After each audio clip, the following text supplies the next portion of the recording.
Fait que, si je comprends bien, si tu arrives souvent dans un processus au début qui est mal défini par le client, il ne connaît pas nécessairement réellement ses besoins, il sait qu'il a besoin d'une ressource, donc d'où le fait que tes premières interventions au départ, mais tu dois lui faire poser les bonnes questions aussi pour s'assurer que ce qu'il a en tête reflète réellement son secteur d'activité et ses besoins. Oui, lui, en procédant par l'embauche d'une personne, il utilise un moyen pour rehausser son chiffre d'affaires. Mais dans le fond, on va travailler sur d'autres mécaniques ou à clarifier sa vision, sa mission, pour pouvoir éventuellement sélectionner le bon candidat ou la bonne candidate. C'est intéressant, tu mentionnes, tu fais référence au chiffre d'affaires. Donc, quand le dirigeant d'entreprise ou le président d'entreprise va demander à ce que tu aies une intervention dans son entreprise, il a automatiquement comme objectif de vouloir augmenter son chiffre d'affaires? Parce que souvent, les ressources humaines, c'est pas perçu comme de la vente non plus. Là. Ça dépend des interventions. Dans certaines interventions, ça peut être une crise qui peut vivre dans son organisation. Soit qu'il y a de la difficulté à recruter, à attirer des gens à les recruter. Soit qu'il y a un taux de roulement élevé, c'est-à-dire que les employés quittent. Soit qu'il y a un malaise, soit qu'il peut y avoir des dossiers de conflits, mais c'est sûr que ça finit toujours à avoir un impact sur sa productivité, sa rentabilité, son chiffre d'affaires de façon indirecte. Et je pense que ça, c'est une distinction du Humaine Conseil, de bien chiffrer les interventions. Même si on est en ressources humaines, on est capable de mettre de façon palpable. De le quantifier. De quantifier les interventions et de mettre des unités de mesure pour pouvoir donner la plus-value, je dirais, de l'intervention du Humaine Conseil. OK. On a parlé beaucoup de l'embauche, mais je me dois de te poser cette question-là.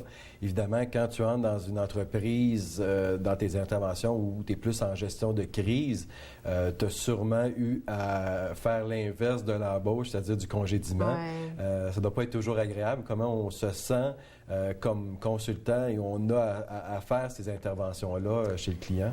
Bien, c'est certain, j'avais 20 ans d'expérience en entreprise, qui est toujours là. Puis c'est jamais agréable, ça, c'est non, certain? Non, c'est jamais agréable. Je pense que je l'ai vécu dans une entreprise, tout dernièrement, auprès d'une entreprise en technologie, malheureusement. Mais avec le dirigeant, on a pris du recul, on s'est assis, puis on a regardé la stratégie à l'utiliser pour pouvoir communiquer à l'ensemble des employés. Puis ça s'est fait par, je pense, de garder un élément de confiance, de transparence, de bien communiquer aux employés. Il reste toujours que c'est des situations bien difficiles pour chacun. Est-ce que le dirigeant le savait qu'il devait avoir à congédier une ou plusieurs personnes ou c'est par ton intervention où tu as eu à faire ces recommandations-là? Ça dépend des interventions. Je dirais, dans celui que je viens de vous parler tout dernièrement, il savait parce qu'il y avait des difficultés au niveau économique. Dans d'autres interventions, lorsqu'on va faire un diagnostic d'entreprise, puis on va tenter de voir entre les objectifs organisationnels du dirigeant et sa main-d'œuvre, est-ce qu'on peut faire des liens? Il peut arriver qu'on fasse des interventions, des suggestions aux dirigeants à l'effet de mettre à pied ou d'orienter la carrière d'un des employés dans l'entreprise. Pour faire allusion à les propos que souvent un animateur d'une émission vedette emploie, la question qui tue, quand faut-il appeler un consultant? Quand faut-il t'appeler pour faire une intervention dans l'entreprise? Je vous dirais jour 1 qu'on a l'intention de constituer une entreprise. OK. Même comme travailleur autonome. Je fais ces interventions-là aussi avec des organismes. Je pense que souvent, on va faire un plan d'affaires. Et dans le plan d'affaires, il y a un volet ressources humaines. On porte beaucoup d'intérêt au marketing, développement des affaires, aux finances et tout ça, mais très souvent, c'est très souvent oublié? Oui, les ressources humaines. Et pourquoi? Je dirais que je trouve deux catégories d'employeurs. J'ai un groupe d'employeurs qui sont les baby boomers. Eux, à cet effet-là, vont beaucoup se concentrer sur le produit, le service, sur l'expertise. Puis je retrouve l'autre génération où ils vont prendre le temps de s'arrêter puis penser à leur main-d'œuvre. Donc, je dirais que ça dépend des...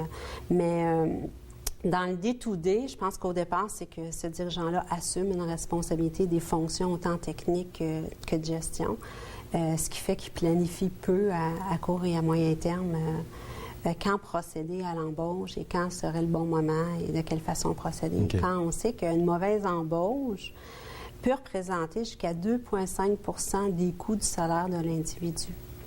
Donc, 2,5 du coût annuel de son salaire exact. peut avoir une conséquence directement si cet employé-là a mal été ciblé dans ses fonctions? Ouais. Ça, statistiquement, les données sont identifiées par rapport à tout le processus d'embauche. Okay. Le temps que l'employé est en fonction puis qu'on s'en aperçoit, on a desservi un salaire et il y a des gens qui l'ont guidé, mais également tout l'impact au niveau de la clientèle qu'il peut y avoir éventuellement. Cette personne-là n'a pas bien été choisie, il peut y avoir un impact. 2,5, c'est des postes de hauts dirigeants qu'on parle. Mais ça monte très, très rapidement au niveau des coûts. Okay. D'où l'importance de prendre le temps de créer une stratégie pour l'attraction, attirer les meilleurs candidats, la sélection, choisir le meilleur candidat et l'intégrer également. Souvent, les entrepreneurs pensent qu'ils ont choisi l'individu puis que cet individu-là a autant la flamme entrepreneur puis qu'elle est autonome à 100 %, etc. Ça aussi, ça peut être une erreur qu'on retrouve souvent en entreprise. Parlons-en justement de cette flamme entrepreneuriale-là. Tu l'as, ça fait aucun doute, mais dans les interventions que tu as à faire chez tes clients, justement, le rêve qu'il caresse de développer son entreprise, il la voit très, très bien dans 10 ans. De quelle façon cette intervention-là peut des fois être plus difficile de ton côté, de justement mailler les services et les interventions que tu dois faire et évidemment avec les rêves qu'il caresse de voir développer son entreprise? Bon, il va par petits pas. C'est une des démarches, je dirais, dans le sens qu'on n'offrira pas toute la panoplie de services qu'on peut y avoir, tels qu'un manuel d'employé, de la formation, des éléments comme ça, quand c'est pas nécessaire au départ. Donc, on va l'outiller, puis évoluer en même temps que l'organisation. Puis grandir avec lui. Je pense que c'est l'approche que nous, on prend. C'est-à-dire que tous les entrepreneurs ont des rêves, puis on partage les rêves avec eux au fur et à mesure, puis il y a des très beaux succès de mes clients. Parlons-en justement de rêves. Nathalie Grondin, l'entrepreneur, elle en a sûrement. Ça serait quoi? Quel rêve que tu caresses dans les prochaines années? Je dirais que je le réalise au jour le jour, le rêve que je caressais de devenir entrepreneur. Tout petite, j'y pensais. D'avoir une belle continuité, de maintenir cette belle complicité avec mes clients. Je pense que c'est la plus belle réussite qu'on peut s'accorder comme équipe, là. On en faisait allusion dans la capsule de départ où on présentait ton entreprise. Évidemment, le type d'intervention que tu as à faire chez tes clients t'amène sûrement à avoir besoin de certains partenaires d'affaires, autant les gouvernements, les entreprises, les organismes gouvernementaux, etc. Est-ce que tu peux nous en dire davantage à ce sujet? Oui. Première chose, également, je voulais rajouter Humaine Conseil est spécialisé, on en a parlé en gestion stratégique des ressources humaines. Oui. Mais il y a 3 ans également, croyant beaucoup à tout le volet stratégique, on s'est regroupé un ensemble d'entrepreneurs sur un appel d'offres du ministère du Développement pour devenir un fournisseur officiel d'une mesure à l'appui à la productivité. Okay. Qui comprend des intervenants des 6 grandes fonctions en ressources humaines. Et on travaille beaucoup en collaboration, tous ces intervenants ensemble auprès du client. Ce qui m'amène à dire que lorsqu'on se présente chez un client, le volet stratégique, on en a parlé, est extrêmement important. Puis s'il n'est pas prêt à passer à la phase gestion des ressources humaines, mais je l'introduis à un de mes collègues pour pouvoir faire une intervention préalable qui va assurer une meilleure réussite en gestion des ressources humaines. Quand ton intervention va être nécessaire. Exact. Okay. Également, je travaille avec des organismes, le CEIM, le Centre des entreprises d'innovation de Montréal. Je suis leur conseillère en ressources humaines. Okay. Donc, eux, un des objectifs, c'est incubateur d'entreprises en technologie et sciences de la vie, autant en commercialisation, en investissement. Il y a 3 ans, j'ai approché M. Bourassa, le directeur général, pour être un de leurs partenaires. Donc, dès le départ, travailler avec les entrepreneurs.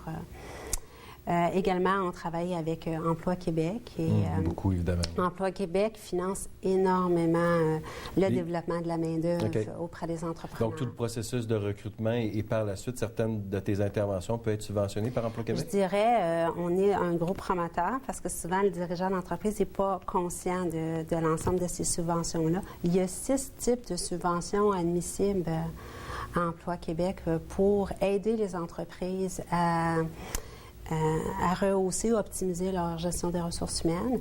Et ça peut aller facilement jusqu'à 75 % de subvention de l'intervention. Donc, un grand soutien d'Emploi Québec